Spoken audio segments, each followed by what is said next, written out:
देखिए आप यहाँ पर अब स्टार्ट होता है सेक्शन डी। इसमें लंबे लंबे क्वेश्चन आएंगे। इसमें क्या कह रहा है कि टू मैट्रिसेस हैं, ठीक है, ए और बी।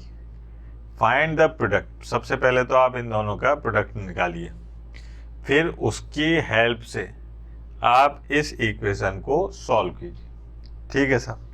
तो सबसे पहले तो अपन क्या काम करते हैं, इन दोनों मैट्रिसेस का ए और बी का ए इंटू बी ये निकालते हैं।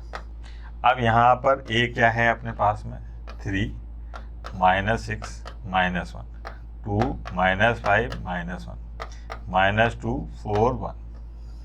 फिर बी देखो आप 1 -2 -1 0 -1 -1 2 0 3 क्या आ गया। अब यहाँ पर क्या है, अपन रो बाई कॉलम मेथड अपनाते हैं। रो बाई कॉलम मेथड लेकर अपन क्या है, जैसे ये रो, ठीक है, और ये कॉलम, ऐसे करके रो बाई कॉलम करके इसका मल्टीप्लाई करते हैं।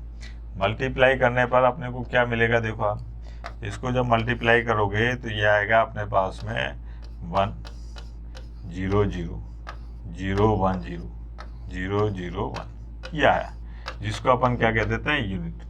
अब यहाँ पर क्या है कि अपने को पता चला कि साहब a इंटू बी ये आई आ रहा है। a इंटू बी क्या आ रहा है, आई। जब a इंटू बी आई आ रहा है तो इसका मतलब ये है कि a जो है वो किसके इक्वल है, b इनवर्स के, और b जो है वो किसके इक्वल है, a इनवर्स के।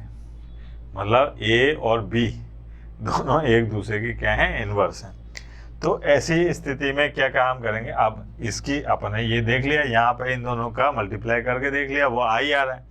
अब अपने को इस इक्वेशन का सॉल्यूशन बताना है, ठीक है। जो अपने को ये सिस्टम दे रखा है ना इक्वेशन का, इसको सॉल्व। अब ये अपने पास में इक्वेशन सिस्टम है, इसका सॉल्यूशन निकालना है। जबकि अपने को पता चल चुका है कि ए इक्वल है बी इनवर्स के और बी इक्वल है ए इनवर्स के। तो यहाँ पर सबसे पहले तो इसको अपने मैट्रिक्स फॉर्म में लिखा सर। यहाँ आ गया अपने पास में 3 -6 -1 2 -5 -1 -2 4 और 1। ये आ गया अपने पास में x y z, और यहाँ पर आ गया अपने पास में 3 -2 और 5, ठीक है। इसको कह दिया अपन ने a, और ये है अपने पास में x, और इसको कह दिया अपन ने c। अब अगर अपन ध्यान से देखें तो ये जब मैट्रिक्स है A, ये इक्वल है किसके, अपने जो पहले दे रखा है A के। तो अपने को यहाँ पर क्या काम करना है, x की वैल्यू निकालनी है। तो x इक्वल टू क्या हो जाएगा, A इनवर्स C। अब x equal to A inverse C, लेकिन A इनवर्स जो है वो इक्वल है किसके, B के, जो अपन ने अभी यहाँ पर प्रूव करा। देखो आप ये प्रूफ करा कि साहब a इनवर्स जो है b के इक्वल है, और b, ये अपन ने क्या काम करा, b की वैल्यू लिख ली, क्योंकि अपन बता चुके हैं a इनवर्स जो है वो b के बराबर है। c क्या है अपने पास में, c है यहाँ पर 3 -2 और 5। अब यहाँ से x इक्वल टू इसका मल्टीप्लाई करा था, तो देखिए आप 1 यानी कि 3 +4 और -5। यहाँ पर क्या आ गया अपने पास में 0 +2 -5। यहाँ पर आ गया 9, फिर +0 और 15, ठीक है। अब यहाँ पर देखिए आप, ये आया अपने पास में 7 में 5 गए 2, यहाँ पर -3, और ये आ गया अपने पास में 15 और 6 आ गया 21। तो यहाँ से x y z equal to, तो क्या आ गया अपने पास में 2 -3 21। तो यहाँ से x की वैल्यू आ गई 2, y की वैल्यू आ गई -3, और z की वैल्यू आ गई 21। ये हो गया सर, ठीक है, वेरी सिंपल सी बात। अब 33 का ए पार्ट देखते हैं। इसमें अपने को इसका इंटीग्रेशन करना है। देखिए बड़ा मज़ेदार क्वेश्चन है और बड़ा भारी क्वेश्चन है सर। ये है 0 से 1 और log 1 + x upon 1 + x² dx। सबसे पहले लेट x इक्वल टू, क्या माना अपन ने, x equal to tan theta मान लिया। x इक्वल टू क्या मान लिया अपन ने, tan थीटा। अब साहब यहाँ पर डिफरेंशियल करा, विद रेस्पेक्ट टू क्या x, तो ये आ गया 1, tan थीटा का हो गया sec square theta d theta upon d x. तो डी एक्स इक्वल टू क्या आ गया अपने पास में sec square theta d theta. अब क्या हुआ, जब अपन ने x equal to tan theta माना है तो यहाँ पर ये लिमिट भी चेंज होंगी। लिमिट चेंज होंगी तो लिमिट क्या आएगी साहब, यहाँ पर सबसे पहले आते हैं अपन लोअर लिमिट और अपर लिमिट के लिए। तो यहाँ पर जब x इक्वल टू 0 हो पहले तो आते हैं अपर लिमिट, है ना। यहाँ पर x equal to 1, x equal to 1 तो यहाँ पर आ गया tan थीटा, तो थीटा की वैल्यू आ जाएगी कितनी, π/4। तो अपर लिमिट तो हो गई π/4। अब लोअर लिमिट की बात करें, जब x इक्वल टू 0 रखेंगे तो थीटा की वैल्यू कितनी आ जाएगी अपने पास में 0। तो जो नई लिमिट आई वो लोअर लिमिट तो आई 0 और अपर लिमिट आ गई π/4। अब बाई सब्स्टिट्यूशन, जब आपने सब्स्टिट्यूशन करा तो यहाँ पर आ जाएगा i इक्वल टू 0 टू π/4, ठीक है। और लॉग ये आ जाएगा 1 प्लस tan थीटा और बटे में 1 प्लस tan स्क्वायर थीटा और यहाँ पर sec square theta d theta. अब ये 1 प्लस tan स्क्वायर थीटा, ये भी sec स्क्वायर थीटा होता है, ये भी sec स्क्वायर थीटा है, तो ये तो कैंसिल हो गया। अब आ गया अपने पास में 0 से π/4 और लॉग ये आ गया अपने पास में 1 प्लस tan थीटा, ठीक है, डी थीटा। ये हो गई इक्वेशन 1, है ना। अब क्या काम करना है अपने को, इसमें एक प्रॉपर्टी होती है, property number 4, very very important property होती है, ठीक है। 4 नंबर क्या होती है वो, कि अगर a टू b और फंक्शन ऑफ x दे रखा है तो ये इक्वल होता है किसके, a to b function of a plus b minus x dx के, ठीक है। तो यहाँ पर अपन ने ये प्रॉपर्टी लगाई तो ये आ गया 0 से π/4, ठीक है। और लॉग ये आ गया अपने पास में 1 प्लस tan और थीटा की जगह क्या है a प्लस b, यानी कि 0 प्लस π/4, तो वो हो गया π/4 और माइनस थीटा और डी थीटा, ठीक है। अब यहाँ पर अपने पास में ये आ गया कि i बराबर 0 से π/4 और लॉग 1 की जगह तो 1 है और π/4 tan π/4 है, तो ये हो जाएगा 1 माइनस tan थीटा और अपॉन 1 प्लस tan थीटा। अब अगर इसको सॉल्व करेंगे और डी थीटा तो है ही, यहाँ पर आ जाएगा i इक्वल टू 0 से π/4 लॉग ये आ गया अपने पास में, देखना एलसीएम लिया तो ये आ गया 1 प्लस tan थीटा और ये आ गया 1 प्लस tan थीटा और प्लस, ठीक है, 1 माइनस tan थीटा।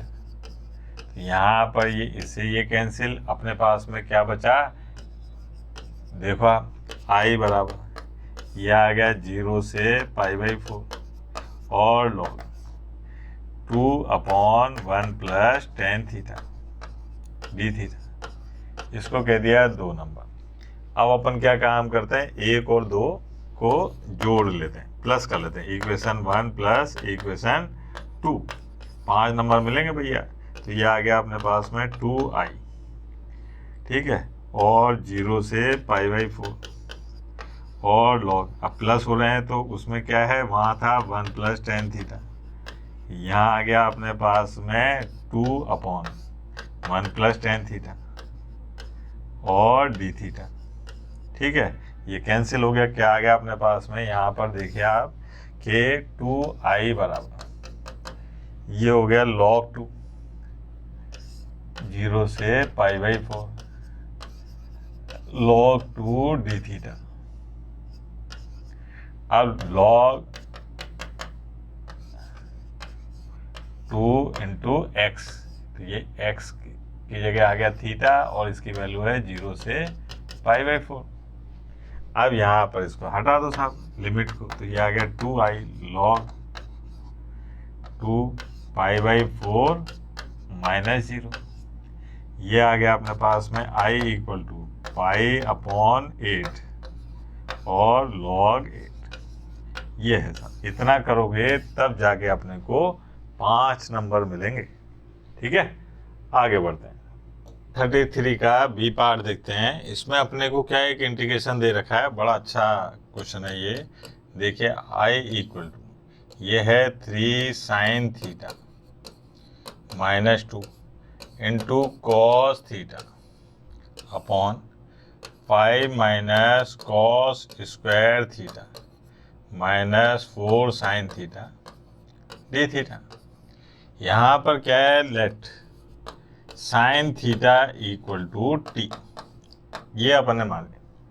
ठीक है, differential with respect to theta, तो ये आ गया cos theta equal to d t upon d theta. यहाँ से आ गया cos theta d theta equal to d t by substitution. ठीक है, यहाँ पर क्या आ जाएगा, आई इक्वल टू, ये हो गया 3t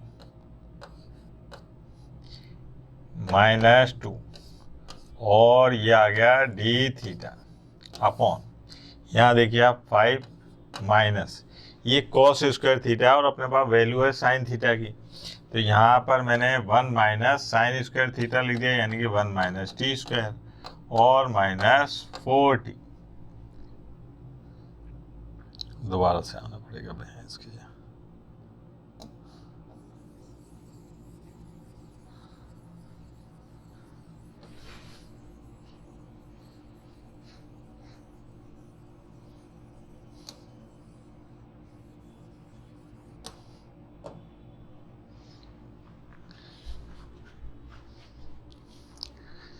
थर्टी थ्री का बी पार्ट देखते हैं। इसमें बी पार्ट में अपने को क्या दे रखा है कि साहब इसका इंटीग्रेशन कीजिए। बड़ा अच्छा सवाल है, देखिए आप आई इक्वल टू, ये है 3 sin theta -2 into cos theta upon 5 minus cos square theta -4 sin theta d theta. अब यहाँ पर अपने let sine theta equal to t, differential करा अपन ने, differential with respect to theta, तो ये आ गया cos theta equal to d t upon d theta, तो ये आ गया cos theta d theta equal to क्या हो गया, डी टी। अब बाई सब्स्टिट्यूशन, ठीक है, बाई सब्स्टिट्यूशन, तो आई इक्वल टू, ये आ जाएगा अपने पास में 3t -2 D cos theta d theta की जगह आ गया डी टी और अपॉन 5 माइनस, अब कॉस स्क्वायर थीटा है अपने पास, वैल्यू किसकी है, साइन की, तो यहाँ पर मैंने 1 माइनस टी स्क्वायर और -4t ये लिख दिया। इसको अगर अपन सॉल्व करते हैं तो ये आ गया 3t -2, यहाँ देखिए तो ये टी स्क्वायर -4t, 3 -4t और +4, ये आ गया। यहाँ से देखिए आप इसको और क्या कर सकते हैं, अरे ये तो होल स्क्वायर बन गया, 3t -2 अपॉन t -2 का होल स्क्वायर dt, ये हो गया। अब यहाँ पर पार्शियल फ्रैक्शन लगाते हैं। क्या है साहब, भाई पार्शियल फ्रैक्शन, ये है अपने पास में 3t -2 अपॉन t -2 का whole square, a upon t -2 और b अपॉन t -2 का होल स्क्वायर। यहाँ देखा तो 3t -2 a into t -2 plus b, equation 1 हो गई। यहाँ पर अपन ने पुट करा क्या, t -2 इक्वल टू 0 तो t इक्वल टू 2, तो ये आ गया अपने पास में 3 into 2 -2 a into 0 plus b, यहाँ से b की वैल्यू आ गई 4, ये b की वैल्यू आ गई। अब कंपेयर करा सब किसका, कोफिशिएंट ऑफ t, तो यहाँ पर t का कोफिशिएंट है 3 और ये आ गया b, तो यहाँ t का कोफिशिएंट यहाँ क्या आ गया a, तो यहाँ से a की वैल्यू क्या आ गई अपने पास में 3।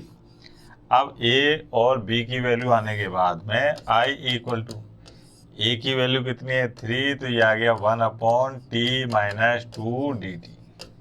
फिर प्लस इसकी वैल्यू है b की कितनी 4, तो ये आ गया अपने पास 1/t-2 का होल स्क्वायर dt। अब यहाँ देखिए आप, ये आ गया 3 log t-2, ठीक है, ये हो गया। फिर प्लस अब 4 1/t-2 का होल स्क्वायर है, तो इसका क्या आ जाएगा अपने पास में -4/t-2 का होल स्क्वायर नहीं आएगा, कम हो जाएगा, ठीक है, ये आ गया। और प्लस c, तो ये आ गया अपने पास में 3 log t की जगह लिख दिया अपन ने sin theta -2 -4/sin theta -2 plus c, ये आया साहब इसका आंसर, ठीक है। बड़ा मजेदार क्वेश्चन था। अब अपन 34 का ए पार्ट देखते हैं। 34 क्वेश्चन में क्या दे रखा है, सॉल्व द डिफरेंशियल इक्वेशन। इस डिफरेंशियल इक्वेशन को अपने को सॉल्व करना है। 5 नंबर का क्वेश्चन है, अच्छा क्वेश्चन है।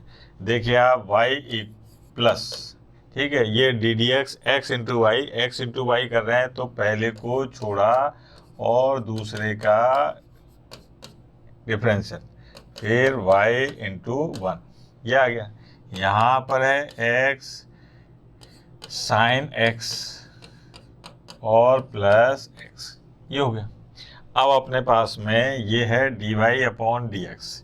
यहाँ से x को हटाना है। x को हटाने के लिए अपने को क्या काम करना पड़ेगा, सब में x से डिवाइड करा, x से डिवाइड करते हैं, तो यहाँ आ गया अपने पास में dy/dx, ये है प्लस, ये अपने पास में y/2y, तो ये आ गया 2 इंटू y/x। यहाँ पर x हटी गया, तो ये बचा अपने पास में साइन x प्लस x, ये हो गई। अगर अपन इसको देखें तो ये क्या है, नंबर 1 डाल देते हैं इसमें। यहाँ पर अगर अपन देखें तो ये लीनियर डिफरेंशियल इक्वेशन है। Compare the linear differential equation, ठीक है। वो क्या होती है बेटा, वो होती है dy/dx plus py equal to q। अब यहाँ पर जो p है, ठीक है, p क्या है 2/x, और q जो है वो क्या है अपने पास में साइन x प्लस x, ये आ गया। अब अपने को निकालना है इंटीग्रेशन फैक्टर, यानी कि I होता है e, और इसकी इंटीग्रेशन होता है p dx, ये। तो यहाँ पर e, अब p की वैल्यू क्या है 2/x dx, ये क्या आ जाएगा अपने पास में e की पावर, है ना, क्या है 2 तो बाहर, तो ये आ गया अपने पास में 2 log x, ठीक है। इधर आ जाएगा तो ये आ जाएगा e की power log x square base e. अब e और log एक दूसरे के दुश्मन होते हैं, तो इसलिए क्या आ गया ये x स्क्वायर। तो इंटीग्रेशन फैक्टर क्या आ गया अपने पास में x स्क्वायर। अब अपने पास IF भी आ गया, अपने पास P भी आ गया, Q भी आ गया। तो अपने को क्या है, डिफरेंशियल इक्वेशन का जो सॉल्यूशन है वो निकालना है। तो वो क्या होता है बेटा, वो होता है y into IF equal to Q into IF, ठीक है, और dx, ये आ गया। अब यहाँ पर y, ठीक है, IF की वैल्यू अपने पास में आई थी x स्क्वायर इक्वल टू, है ना, Q क्या था अपने पास में, Q था अपने पास साइन x और प्लस x, और IF है x स्क्वायर dx। अब अपने को इसको सॉल्व करना है, तो यहाँ पर y इंटू एक्स स्क्वायर, ये आ गया अपने पास में साइन x और इंटू एक्स स्क्वायर dx, फिर प्लस ये आ गया अपने पास में x³ dx। अब यहाँ से y इंटू एक्स स्क्वायर, ये क्या है अपने पास में, अपने को इंटीग्रेशन बाई पार्ट्स करना पड़ेगा। तो ये हो गया फर्स्ट और ये हो गया अपने पास में सेकंड। तो यहाँ पर पहले को छोड़ा दूसरे का इंटीग्रेशन, ठीक है, फिर माइनस पहले का डिफरेंशियल और दूसरे का इंटीग्रेशन, और पूरे का इंटीग्रेशन। ठीक है, ये आ गया। यहाँ पर x की पावर 4 प्लस 4 और c चलो बाद में लिख लेंगे अपन। ठीक, अब यहाँ पर आ गया y into x square equal to x square sine x का इंटीग्रेशन क्या आ जाएगा अपने पास में, माइनस कॉस x, और माइनस ये आ गया अपने पास में 2x और minus cos x dx plus x की पावर 4 अपॉन 4। अब यहाँ से y into x square minus x square cos x, ये आ गया माइनस माइनस प्लस और ये 2 बाहर ले लिया, x cos x dx plus x की पावर 4 अपॉन 4। अब इसमें फिर से अपने पास में इंटीग्रेशन बाई पार्ट्स लग जाएगा, ये 1 और ये 2। तो यहाँ पर क्या हो जाएगा अपने पास में, जरा देखिए, ये आ गया y into x square equal to minus x square cos x फिर प्लस 2, पहले को छोड़ा दूसरे का इंटीग्रेशन यानी कि साइन x, फिर माइनस पहले का डिफरेंशियल दूसरे का इंटीग्रेशन, तो ये आ जाएगा अपने पास में साइन x। ठीक है, cos x का क्या हो जाएगा साइन x और सब dx, और ये आ गया प्लस x की पावर 4 अपॉन 4। यहाँ से y into x square minus x square cos x plus 2x sine x, और यहाँ पर माइनस साइन x, तो ये आ गया वापस से प्लस कॉस x और x की पावर 4 अपॉन 4 प्लस c। अब चाहो तो आप एक्स स्क्वायर को इधर ले जाओ, तो ये आ गया y equal to minus cos x, ठीक है, plus 2 sine x upon x, ठीक है, plus cos x upon x square plus x square by 4 plus c upon x square.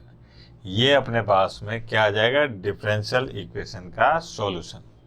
ठीक है, आगे देखते हैं। तो अपन 34 का बी पार्ट देखते हैं। ये भी डिफरेंशियल इक्वेशन का क्वेश्चन है। डिफरेंशियल इक्वेशन दे रखी है अपने को और कहा जा रहा है कि x इक्वल टू 0 पर y की जो वैल्यू है वो किसके इक्वल हो जाती है, 1 की इक्वल हो जाती है। तो देखते हैं आप, यहाँ पर दे रखा है 2y e की पावर x अपॉन y, ठीक है, into dx plus y minus 2x e की पावर x अपॉन y और dy इक्वल टू 0। अब यहाँ पर देखिए कि x अपॉन y है, x अपॉन y है, तो इसका मतलब ये क्या है, dx अपॉन dy की फॉर्म में आएगा। तो अपन ऐसा करते हैं कि इसको उस तरफ ले जाते हैं। तो यहाँ आया अपने पास में 2y e की पावर x अपॉन y और dx, अब उधर ले गए तो ये हो गया अपने पास में इक्वल टू 2x e की power x upon y minus y और dy, वेरी सिंपल।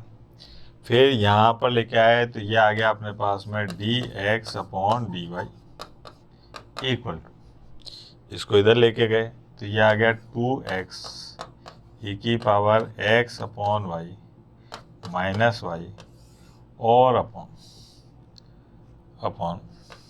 2y और e की पावर x अपॉन y। ठीक है, ये हो गया। अब यहाँ से इसको सॉल्व करने गए सब, तो x अपॉन y तक तो चलो कोई दिक्कत नहीं है। ये क्या है अपने पास में, x अपॉन y बनाना है, तो इस y को ऊपर ले जाओ, तो ये आ गया dx upon dy equal to, ठीक है, y को ऊपर ले गए तो ये आ जाएगा अपने पास में 2x अपॉन y e की power x upon y minus 1 upon 2 e की पावर x अपॉन y। ये हो गया। अब यहाँ पर क्या काम करा कि ये दिखाई दे रहा है कि ये होमोजीनियस इक्वेशन है, ठीक है, x और y की पावर क्या आ रही है, सेम आ रही है। तो ऐसी कंडीशन में अपन क्या काम करते हैं, let x upon y equal to मान लिया अपन ने v, x इक्वल टू मान लिया अपन ने v इंटू y। तो यहाँ पर क्या काम करा, डिफरेंशियल, विद रेस्पेक्ट टू क्या है y, तो ये आ जाएगा dx/dy।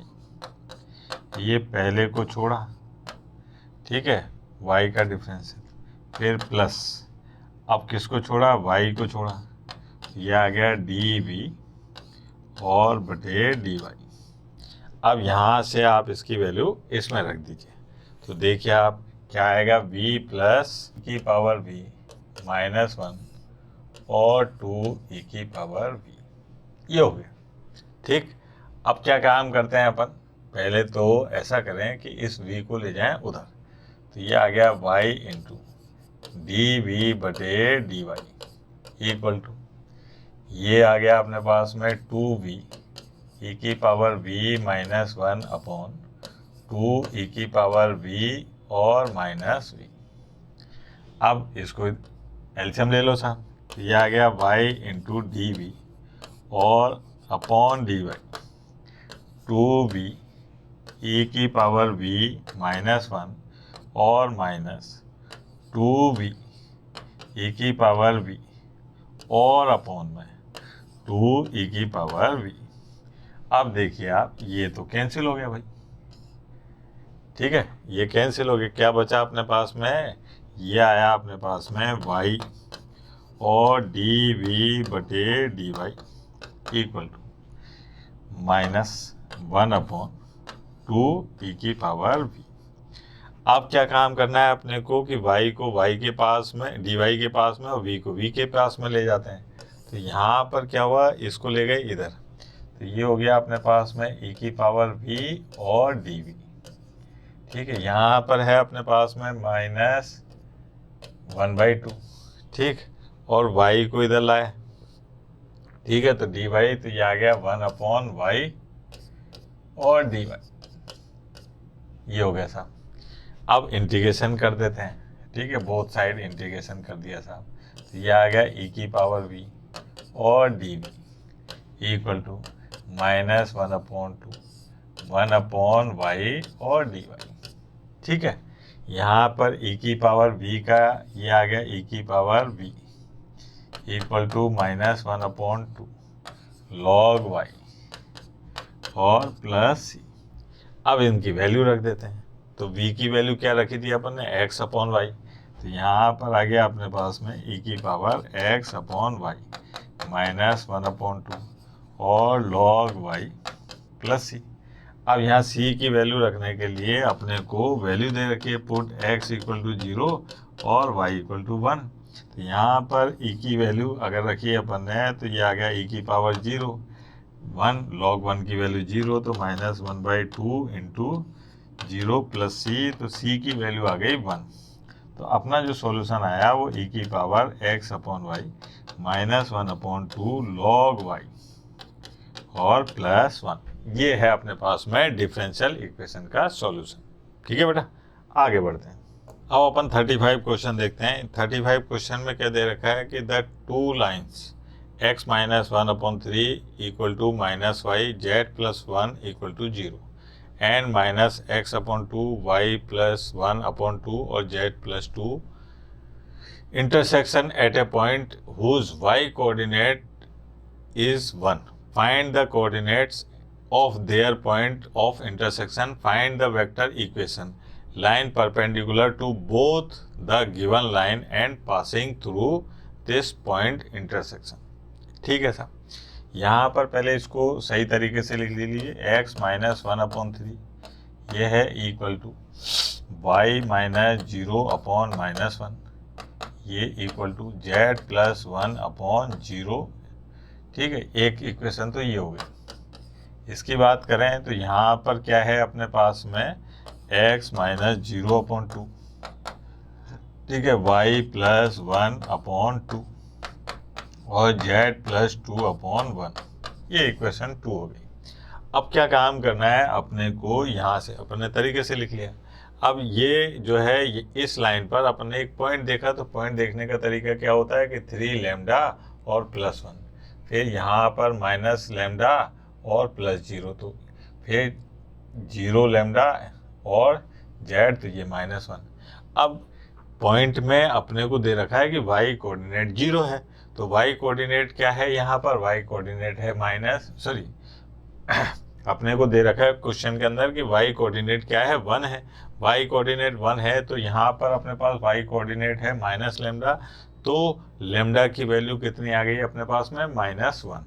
अब लेमडा की वैल्यू जब -1 आ गई तो अपन ने इसमें रखा तो अपने पास में एक पॉइंट मिल गया अपने को, -2, 1 और -1। अब अपने पास में direction cosine of two lines, तो अपने को डायरेक्शन कोसाइन देखना है तो m वेक्टर के जो क्या हो जाएंगे, 3 -j और k कैप 0 है, तो ये आ गया m vector equal to 3i cap -j cap. फिर आते हैं अपन n के, तो n के लिए अपने पास में जो दूसरी लाइन थी, ठीक है, उसमें -2i cap plus 2j cap plus k cap, ये अपन ने क्या डायरेक्शन कोसाइन बना लिया। अब इनका करा क्रॉस प्रोडक्ट करने से अपने पास में क्या मिलेगा, -i cap -3j cap plus 4k cap. अब अपने को इक्वेशन बनानी थी जो कहाँ से पास हो रही है, जो इस पॉइंट से पास हो रही है और इस लाइन के क्या है, पैरेलल है। तो यहाँ पर देखिए आपके ये आ गई अपने पास में r वेक्टर इक्वल टू, यहाँ से तो अपन ने क्या काम करा, इस पॉइंट से पास हो रही है तो -2i cap plus j cap minus k cap plus mu, और इसके पैरेलल है तो -i cap -3j cap plus 4k cap. ये है अपने पास में रिक्वायर्ड इक्वेशन। ठीक है, वेरी सिंपल सा सवाल था, ज़्यादा ताकत लगाने की जरूरत नहीं।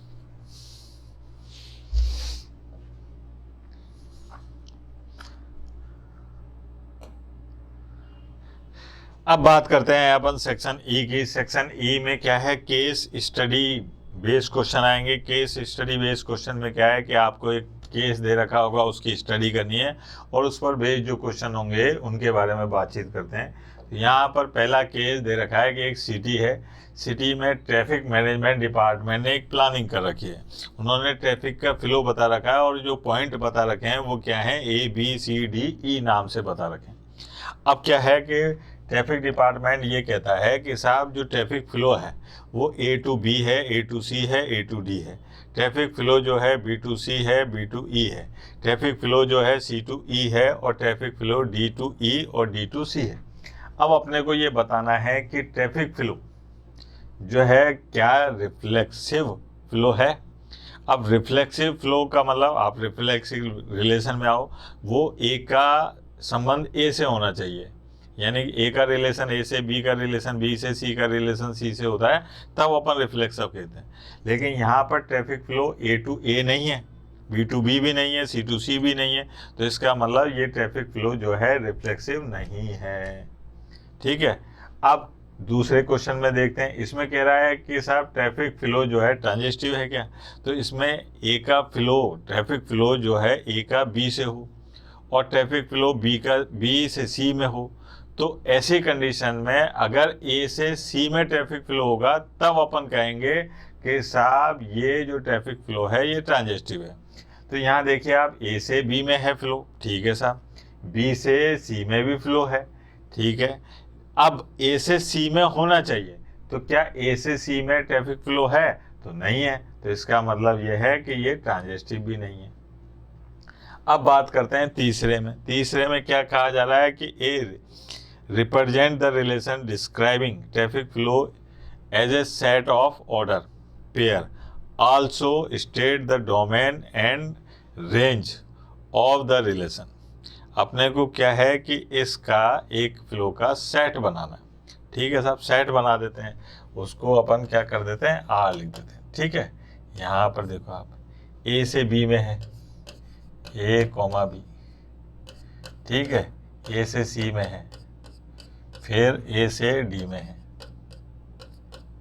और साहब B से C में है, यहीं लिख दूँ, B से C, और साहब B से E में है,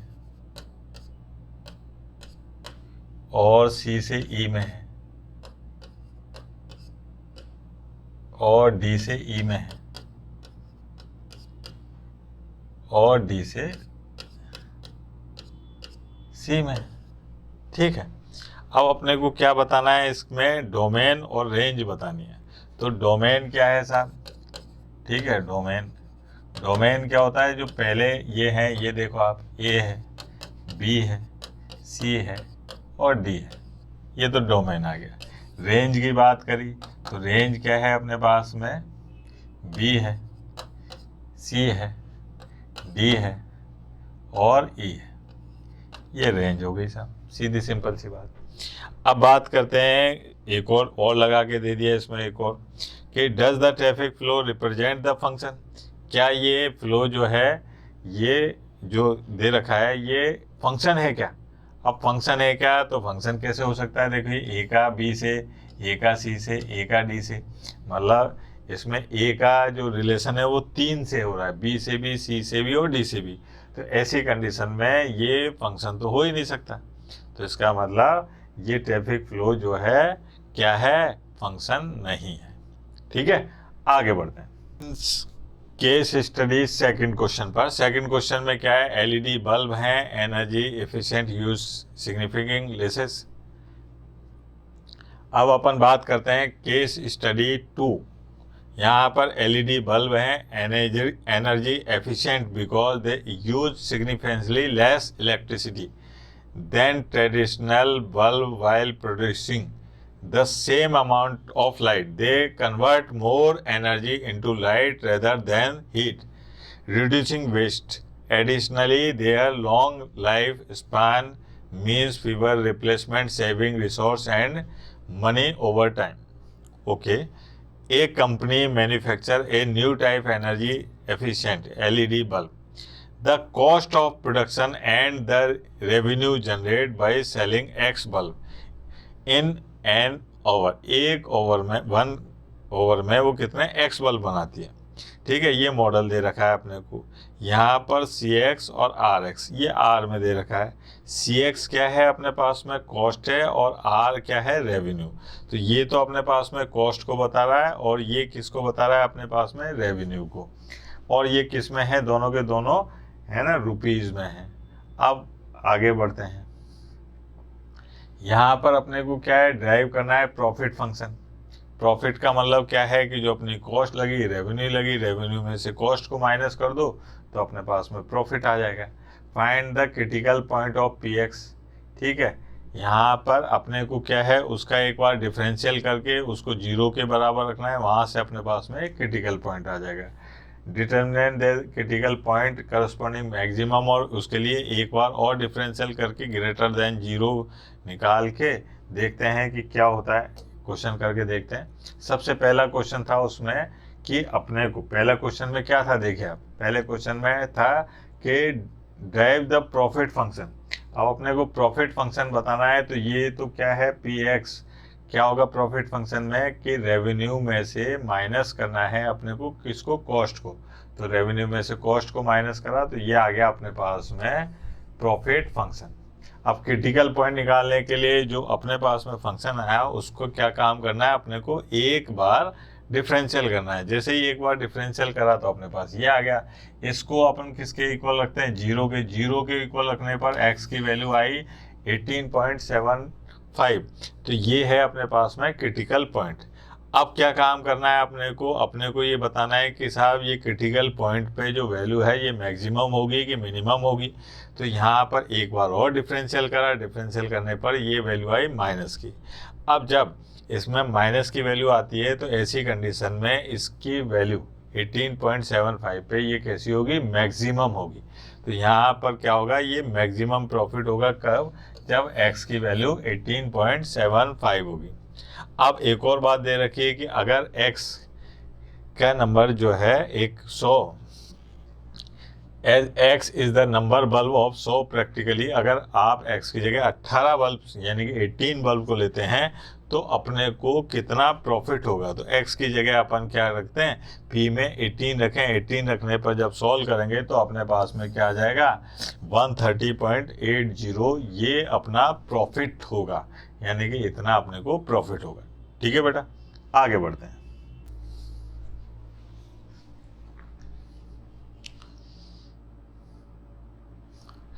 अब आते हैं अपन 38 क्वेश्चन पर। 38 क्वेश्चन में क्या है, अपने को केस स्टडी, ये जो क्वेश्चन है ये स्क्रीन टाइमिंग यानी कि जो बच्चे मोबाइल टीवी देखते हैं इससे जुड़ा हुआ है। यहाँ पर क्या बताया जा रहा है कि साहब एक क्लास के अंदर 14 to 17 ईयर्स के स्टूडेंट हैं, ठीक है। इसमें जो कैटेगरी 1 है वो 4 आवर्स से ज़्यादा टाइमिंग स्क्रीन पे बिताती है, यानी कि 4 से ज़्यादा घंटे जो है वो स्क्रीन मोबाइल वगैरह ये चीज़ें देखती है गेमिंग वगैरह पे। सेकंड ग्रुप जो है वो 2 से 4 आवर्स यानी कि 2 से 4 घंटे जो है पर डे, ठीक है, मोबाइल स्क्रीन वगैरह पे। ऐसे ही थर्ड ग्रुप जो है वो क्या काम करता है, 2 घंटे पर डे जो है वो बिताता है। अब क्या है कि यहाँ पर same first group is the high screen, उनका जो स्क्रीन टाइमिंग है फर्स्ट ग्रुप का वो 60% है, और क्या कहते हैं सेकंड ग्रुप का जो है वो 30% है, और थर्ड ग्रुप का वो 10% है। अब यहाँ पर क्या है ऑब्जर्व किया गया पूरे उसमें, तो बच्चे जो हैं वो क्या काम कर रहे हैं, कम याददाश्त, चिंता, इन सब से पीड़ित हैं, मतलब एक बीमारी है, ठीक है। यहाँ पर ये ग्रुप फेस कर रहा है सर्वर एंजाइटी, लो रिएक्टिव याददाश्त, कम याददाश्त वगैरह वाले। तो वो क्या है साहब कि ये जो है 80% तो क्या है फर्स्ट ग्रुप के हैं, 70% सेकंड ग्रुप के हैं, और 30% थर्ड ग्रुप के हैं। अब इसमें अपने से क्वेश्चन पूछा गया है, what the total percentage of student who suffer from anxiety and low, यानी कि कम याददाश्त और चिंता वाले जो काम हैं वो reaction issue in the class, कौन सी क्लास के बच्चों में ये बीमारी ज़्यादा पाई जा रही है, ये बताइए, उनकी परसेंटेज बताइए।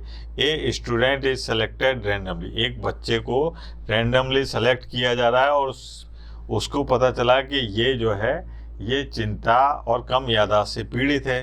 तो बताइए इस बात की क्या प्रायिकता होगी कि ये फर्स्ट ग्रुप यानी कि 4 घंटे पर डे स्क्रीन टाइम पर बिताने वाला बालक है, ठीक है।